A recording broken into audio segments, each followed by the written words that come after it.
तो वो अपनी पर्याय क्या उपासना करेगी। जैसे ऐसे द्रव्य में तुम चढ़ाते हो जल चंदन, ऐसा तो चढ़ाने वाली है नहीं। ये जल चंदन वाली बात जाने दो, लेकिन मुंह से कुछ बोलना भगवान की भक्ति में, और मन से उनके बारे में कुछ सोचना, समझे ना, और काया से नमस्कार आदि करना। अब ये 3 चीजें तो अपने शरीर तक सीमित हो गई ना। वे द्रव्य मृप तो एक तरफ रखो, तो इसमें ही द्रव्य पूजा भाव पूजा सब हो जाएगी। ये जो हमने नमस्कार किया और मुंह से बोला और मन से सोचा, ये द्रव्य पूजा है। तो कहते हैं नमस्कार किया ना, ये तो उसमें दूसरे द्रव्य की जरूरत ही कहाँ है। मैं इसमें उलझना नहीं चाहता हूँ, नहीं तो 1000 वर्ष पहले जाकर देखो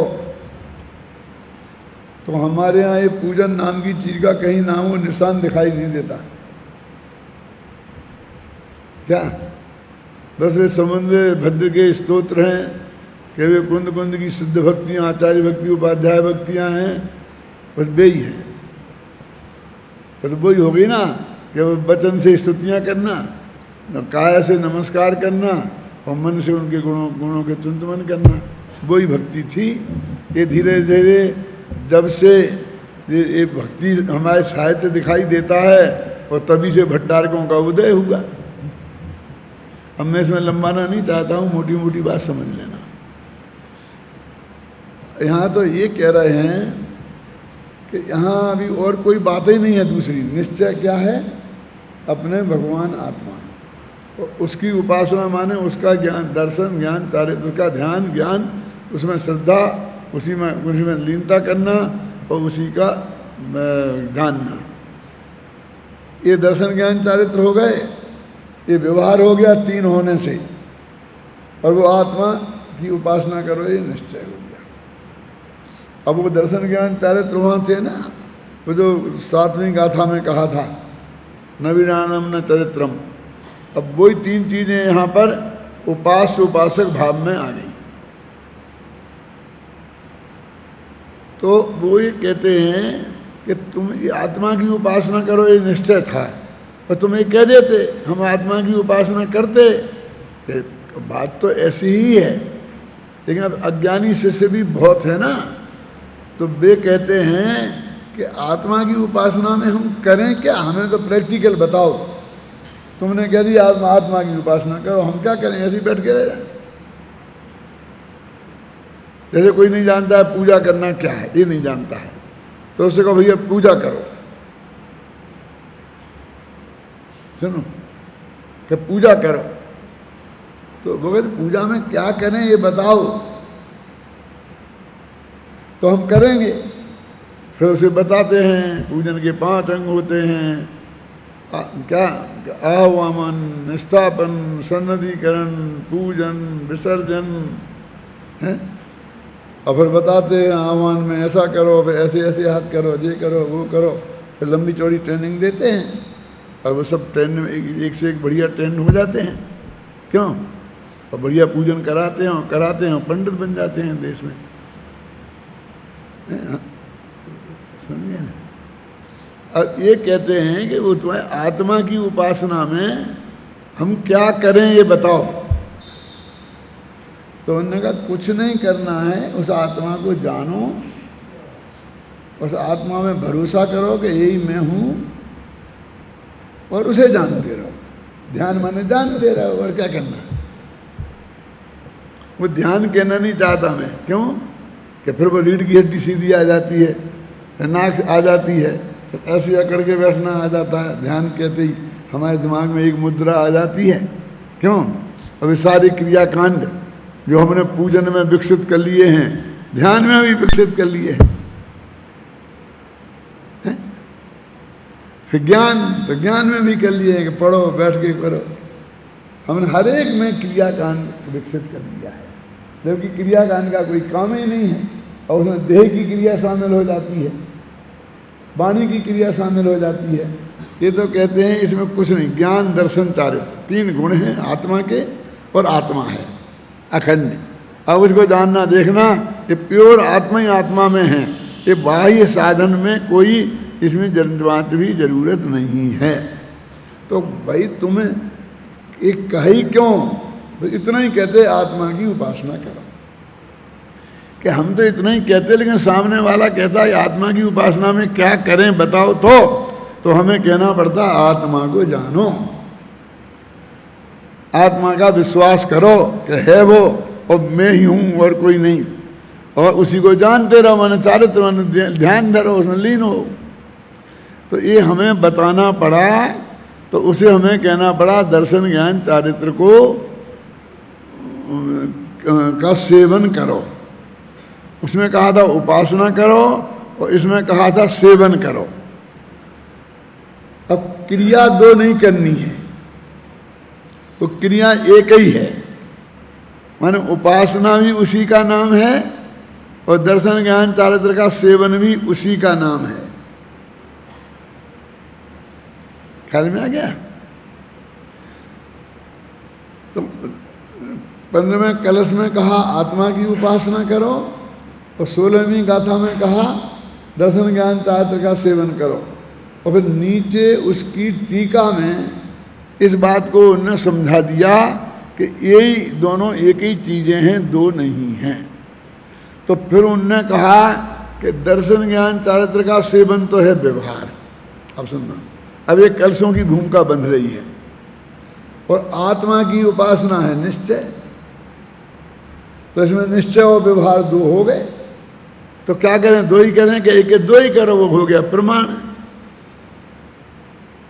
क्या फिर हम तीनों हो गए, हम निश्चय भी पाल लिया, व्यवहार भी पाल लिया और प्रमाण भी हो गया। कहते क्यों ही झगड़े में पड़ते हो, क्या हो गया क्या नहीं हो गया।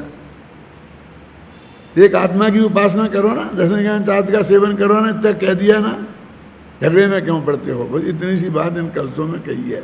अब पढ़ो बेटा कलश, 4 कलश पढ़ो संस्कृत में पहले। दर्शन ज्ञान चारित्रैः स्थित्वा वेकत्वतः स्वयं मेचको मेचकश्चापि सममात्मापनार्थः।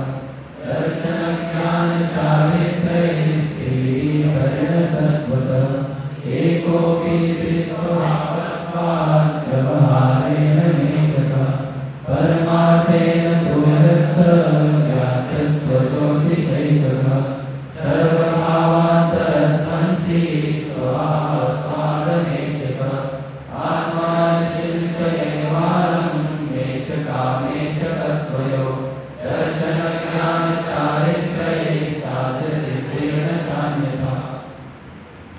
मेचक कहा, बोलो बोलो।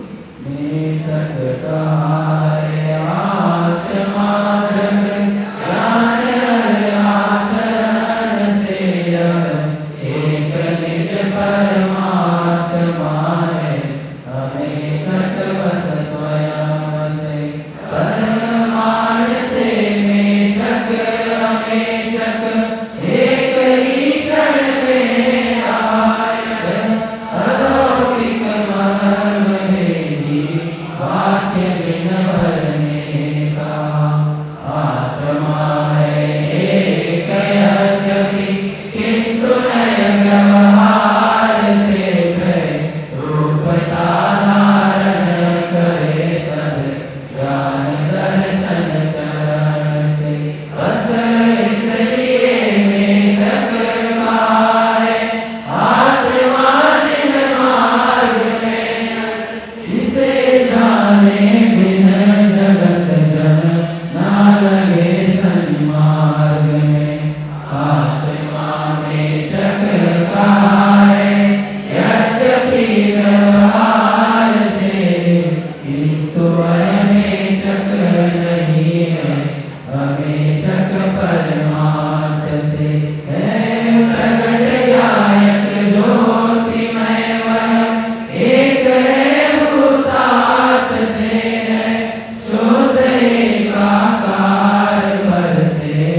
ये बता रहे हैं कि दर्शन ज्ञान चारित्रयी त्रितत्वात् एकत्वतः स्वयं, ये भगवान आत्मा दर्शन ज्ञान और चारित्र की तरफ से ये तीन प्रकार का कहा जाता है। वो एक ही आत्मा को दर्शन ज्ञान और चारित्र की तरफ से तीन प्रकार कहा जाता है। अब वो कहते हैं कि व्यवहार से दर्शन ज्ञान चारित्र और एक निश्चय से और प्रमाण से, वो दोनों एक साथ मेचक अमेचक। देखो ऊपर मेचक अमेचक शब्द नहीं है, अभी पहले समझने के लिए अपन मेचक अमेचक का अर्थ समझ लें, नहीं तो अपन इतने दिनों से मेचक अमेचक करते करते पूरा कंठस्थ हो गया है, लेकिन कुछ समझ में नहीं है। देखो मेचक माने अनेकाकार, भेद रूप, किसी चीज को अनेक माने एक आत्मा एक है और दर्शन ज्ञान चारित्र के रूप में वो अनेक हो गया ना, इसलिए उसे मेचक का। मेचक माने अनेकाकार और अमेचक माने एकाकार। मेचक माने चित्त कबरा और अमेचक माने एकदम नीट एंड क्लीन। इसे चित्र क्यों बोलते हैं आप जानते हैं? ये चित्र क्यों बोलते हैं? क्योंकि इसमें अनेक रंग हैं, इसलिए ये मेचक है, समझ रहे ना? ये अनेकाकार है, अनेक रंग का है ना, और एक रंग जो दीवार है वो बिल्कुल एक रंग की थी, वो अमेचक थी, समझ गए ना? अभी इसमें कलश टीकाकार ने इसका अर्थ मलिन, मेचक माने मलिन और अमेचक माने निर्मल, ऐसा अर्थ किया। क्यों किया कलश टीकाकार ने ऐसा अमल? और उसी बनारसी दास जी तो उनके, मैंने बोला ना हम लोग उनके कदमों पे चलते हैं, इसलिए बनारसी दास का जो अभी छंद पढ़ेंगे तो उसमें वो समल अमल न विचारिए, इसमें कहते हैं मेचका मेचकत्व, मेचका मेचकत्व से तुम्हें क्या लेना देना है। और बनारसी दास कहेंगे समल अमल न विचारिए, समल अमल के बारे में तुम क्यों बात करते हो? मैंने मेचक माने समल और अमेचक माने निर्मल अमल। अब ये क्यों? वो कहते हैं भेद माने अशुद्धि और अभेद माने शुद्धि। अब तुम्हारी शुद्धि ना तो ये चौका बर्तन की शुद्धि है और ना ये नहाने धोने वाली शुद्धि है, समझ गए ना? और ना ये राग देश वाली शुद्धि है, अशुद्धि है कि राग देश हो गए तो अशुद्ध हो गया और राग देश नहीं हुए तो अशुद्ध हो गया। ये तो भेद माने अशुद्धि और अभेद माने शुद्धि, एकाकार माने शुद्धि, अनेकाकार माने अशुद्धि, नित्य माने शुद्धि, अनित्य माने अशुद्धि, सामान्य माने शुद्धि और विशेष माने अशुद्धि। तो तुम्हारा चल रहा है ना चार द्रव्यच्छेद काल भाव, सामान्य, विशेष, भेदा भेद और एकानेक और नित्यानित्य। तो उनको लगा लेना, जो इसमें कहा है एक शब्द कहा हो उनको चारों को लगा लेना बस। अब तुम कहोगे कि एक का अनेक हो गया, उसमें कहाँ से अशुद्धि आ गई? हमने भेद कर दिया आत्मा में, ज्ञान दर्शन चाहते तो अशुद्धि कहाँ से आ गई? अटपटा लगता है ना? अटपटा लगेगा तो अध्यात्म नहीं समझ सकते। तो वो कहते हैं कि अनेक रूप देखने से आत्मा को ज्ञान दर्शन चारित्र के भेद से, और कुछ नहीं, और भेद रूप देखने से ज्ञान दर्शन चारित्र में भेद देखा, ये सब देखने से अशुद्धि पैदा होती है, राग उत्पन्न होता है, वीतराग दशा पैदा नहीं होती है, आत्मा का अनुभव नहीं होता है, इसलिए अशुद्धि कह रहे हमें से। इनमें कोई अशुद्धि नहीं है। और आत्मा को एक रूप, सामान्य रूप, अमेचक, अमेचक माने वही हो गया ना एकाकार, अभेद, अखंड देखने से शुद्धि प्रकट होती है, संबंधन प्रकट होता है। सम्यक ज्ञान प्रकट होता है, सम्यक चारित्र प्रकट होता है। तो जो शुद्धि प्रकट हुई इसलिए हमने इन्हें शुद्धि कहा, और उसमें अशुद्धि प्रकट हुई इसलिए उसे हमने अशुद्धि कहा, और कोई कारण नहीं है। ऐसा मत समझ लेना कि इसको संबंध ज्ञान चारित्र को भी नहला दो तो शुद्ध हो जाएंगे। हर एक चीज को शुद्ध करने का तरीका अलग अलग होता है ना। यदि कपड़े को शुद्ध करना हो तो साबुन लगा के धोना पड़ता है पानी में, और सोने को शुद्ध करना हो तो कितनी साबुन लगाएं, तो उसे अग्नि में जलाना पड़ता है, तो मैल जल जाता है और सोना शुद्ध हो जाता है। अब सोने को शुद्ध करने का तरीका अलग है और कपड़े को शुद्ध करने का तरीका अलग है। अब हम कहें कि हमने सोना तक शुद्ध हो गया था, तो कपड़ा कौन सी चीज है? तो जिस आगी में सोने को डाला था उस आग में कपड़े को डाल दो क्या हो जाएगा? तो भगवान आत्मा को शुद्ध करने का तरीका अलग है कि उसके जो दो अंश हैं, कौन? एक मेचक एक अमेचक, एक एकाकार एक अनेकाकार, एक नित्य एक अनित्य, एक सामान्य एक विशेष, एक भेद एक अभेद। इनमें से एक एक अंश को दृष्टि डालो तो उसमें संबंध संज्ञान चार्ट पैदा होता है, और दूसरे पक्ष में दृष्टि डालो तो राग द्वेष पैदा होता है। तो अब जो पैदा जो होता है उसके हिसाब से हमने इसका शुद्धि अशुद्धि का हिसाब रखा है। तो फिर कहते हो अशुद्धि वाली बात तुमने बोली ही क्यों मुंह से, जबान पे ही क्यों लाए? कहते भैया तुम समझते नहीं थे, हम क्या करें? यदि हम कहते आत्मा की उपासना करो आत्मा की, तो कहते क्या करें, हमारी समझ में नहीं आता।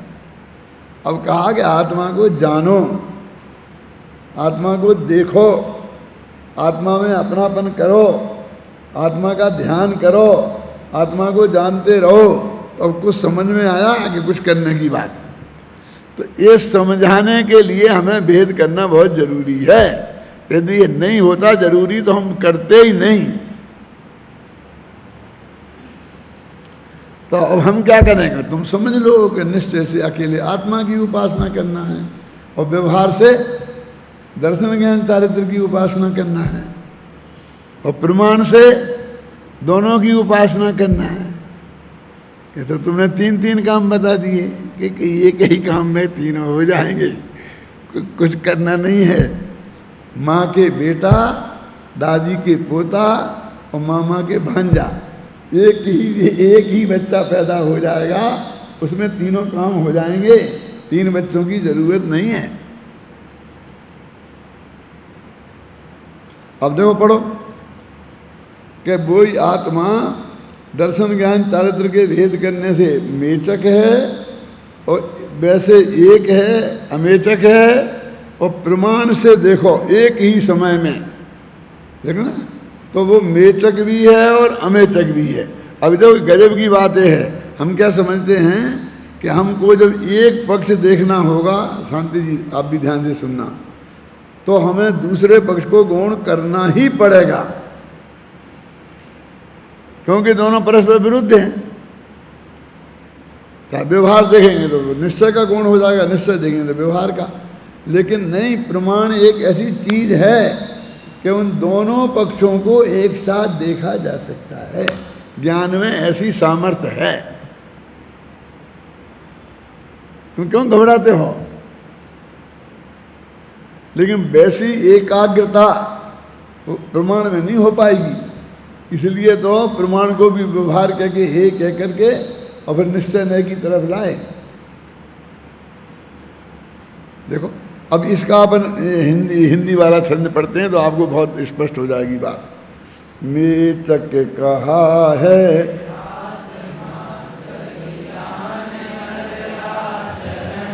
बस बस रुको रुको रुको रुको रुको रुको भाई रुको।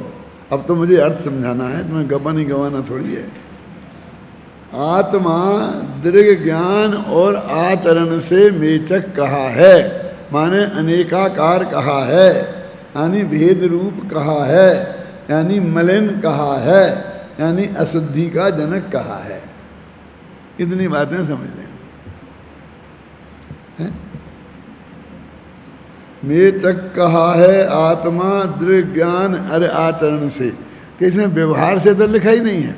तो व्यवहार से जब लिखना पड़ता है, जब हम वो अपेक्षा ना बताएं, तो हम ये अपेक्षा बता दें या नहीं बता दें। या कह देवें कि व्यवहार से मेचक है, ऐसा कह देवें कि दृढ़ ज्ञान और चारित्र से मेचक है।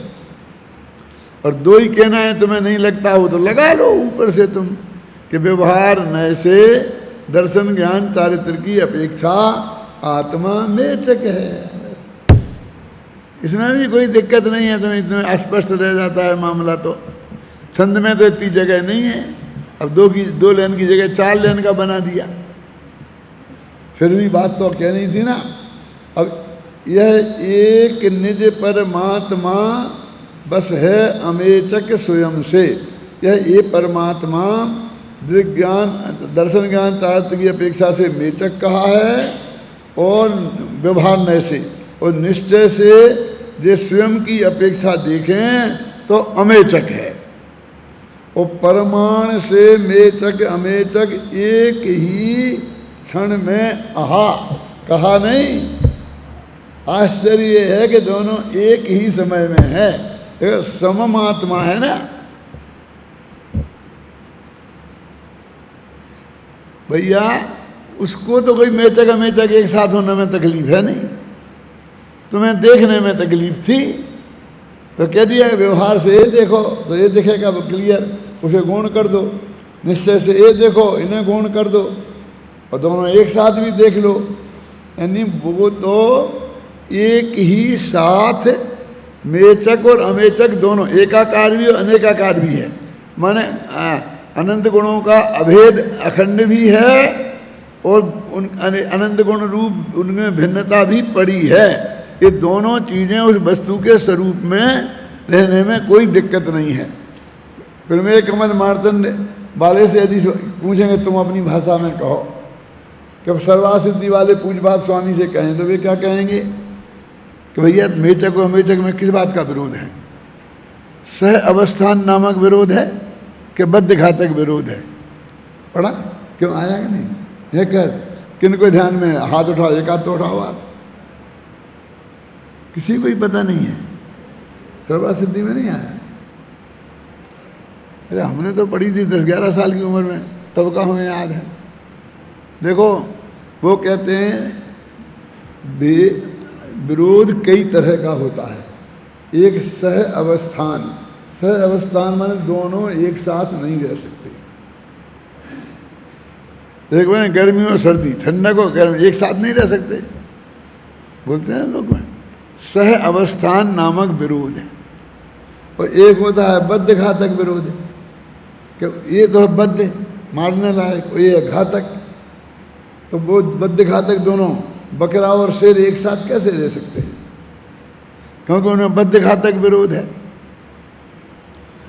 तो वो कह रहे कि इसमें एक में और अनेक में ना बद्ध घातक विरोध है, क्योंकि एक दूसरे को कोई खाता नहीं है, कोई किसी को मारता नहीं है, और न सह अवस्थान विरोध है, दोनों एक साथ रह रहे आराम से। लोक में अपन कहते हैं ना कि गर्मी और सर्दी इन दोनों में एक साथ रहने में विरोध है। कहते कहाँ विरोध है? कि अपना पानी नहाने के लिए अपन गर्म करते हैं ना, तो गर्म भी और ठंडा भी है, एक साथ है कि नहीं? क्यों? एक आदमी कहता है नहीं ये पानी ठंडा हो गया, मैं नहीं नहा सकता इससे। दूसरा कहता है नहीं इतना गर्म तो है। और एक आदमी किसी को गर्म कहता है, उसी को ठंडा कहता है। वो ज्यादा गर्म की अपेक्षा वो ठंडा है, और उससे ज्यादा ठंडे की अपेक्षा वो गर्म है। बोलते कि नहीं बोलते? तो इस तो कहते हैं कि एकाकार और अनेकाकार मान गुणों में अलग अलग ज्ञान दर्शन चारित्र ऐसे में भी हैं अलग अलग, और तीनों एक ही हैं। ये दोनों एक ही वस्तु में बिल्कुल एक साथ रहते हैं। तो इनमें सह अवस्थान नाम का विरोध ही नहीं है। तो तुम क्यों चिल्ला रहे कि एक साथ नहीं रह सकते? वस्तु तो कहती है हम में रह सकते हैं, जब दोनों एक साथ रह सकते हैं, उनकी ऐसी है ना, तो कोई ज्ञान उनको एक साथ रहते हुए जान क्यों नहीं सकता? नहीं तो वो ज्ञान प्रमाण कैसे कहलाएगा? अनंत भगवान कैसे जानेंगे उसे? एक साथ ही नित्यानित्य जानते कि नहीं, एक अनेक जानते कि नहीं, भेदाभेद जानते कि नहीं, सामान्य विशेष जानते कि नहीं? तो आगे ना बात, यहां देखो, मेचक कहा है आत्मा दृढ़ ज्ञान और आचरण से, यह एक है निज परमात्मा, बस है अमेचक स्वयं से। परमाण से मेचक अमेचक एक ही क्षण में कहा, सुबह मेचक शाम को अमेचक, ऐसा नहीं। यह अब देखिए तीनों बातें हमने कह दी जो ऊपर के कलश में है। 2 लाइन में 3 बातें हैं ना, अब हमारी 3 लाइन में बन गई। अब छंद तो 2 लाइन का होता है, 4 लाइन का होता है, क्या करें? क्यों? और 2 लाइन में बनता नहीं है वो, और 4 लाइन में 1 लाइन बची रहती है। अब 1 लाइन का क्या करें? तो कहते हैं ये देखो पूरक, ये भर्ती काल की लाइन है कि यह अलौकिक मर्म भेदी वाक्य जिनवर ने कहा। ये नहीं कहते तो भी काम चलता था कि ये जिनेंद्र भगवान ने कहा है। आधी लाइन होती तो हम इतना ही कह देते जिनेंद्र भगवान ने कहा है, क्योंकि अब पूरी लाइन है तो मर्म भेदी और अलौकिक है। अब समझ में आया ना? एक शिष्य गुरुजी के पास पहुंचा कि गुरुजी हमें भी कविता लिखना सिखा दो। जहां भी तुम्हें दिक्कत आए ना, तो चाही खलू बई, ये भर्ती के शब्द होते हैं। भर्ती जानते हो ना, जो दीवार उठाते हैं कारीगर, कभी देखी बनाते हुए, तो वो लगाते हैं पत्थर, तो वो तो पत्थरों से बनी दीवार, लेकिन उसके बीच बीच में वो किरांचें लगानी पड़ती हैं।